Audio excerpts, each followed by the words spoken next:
Hey YouTube, how's it going?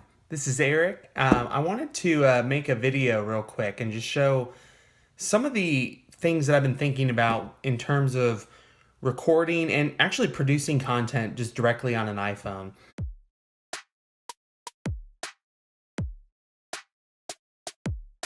So essentially what I'm doing is recording in 4K on an iPhone 6s Plus.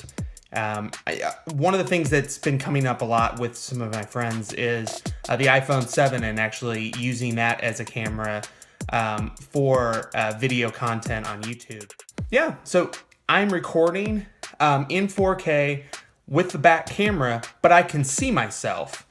What I'm actually doing is I'm actually using an Apple TV to AirPlay the image of what I normally would see on the phone screen over to the side onto a monitor. One thing I'll say about the Apple TV is that there's going to be a little bit of a lag based on your web connection, your Wi-Fi connection. So one recommendation is that you can also use a hardline connection through Lightning to HDMI right into a monitor. Well, I'm using the Apple TV because I have it, and I've already got stuff configured that way. So you record your video, and it actually works pretty nice. You can do one continuous take, and then what we can actually do is, at that point, we can start to edit the video content within iMovie on the phone directly. One thing I'll say about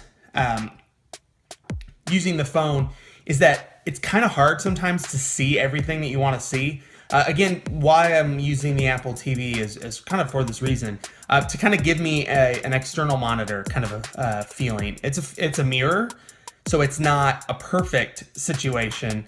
And based on how you're interacting with the interface, it can be a little jarring when you're having to make some precise click on your phone and actually seeing over on a screen. So you can, if you want, use an iPad as well.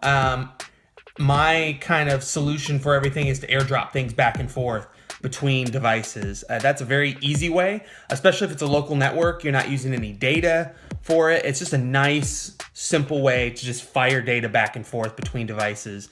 So I don't really like using something like Dropbox or even iCloud Drive to move stuff between devices, because especially if you're on a mobile network, you got to worry about data caps and honestly even just data speeds. So if you're actually sending something over the same Wi-Fi network between these devices, they're going direct. They're not going to an intermediary source. They're going directly from one device to the other. So it's just faster transfer times. And if you're shooting stuff in 4K, you really got to think about that, because your transfer times are going to be just awful.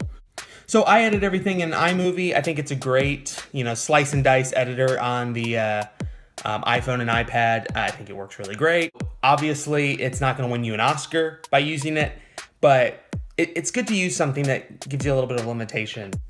For your thumbnail, I like to use an app called Canva. I think it's very simplistic. You can very easily make something that's very social media friendly. They've already got the formats in there. You can very easily take a screenshot of your video. You can throw it in there. There's all sorts of stuff you can do to make something looking really professional. And you can upload that through youtube.com, through Safari or Chrome, using the request desktop view.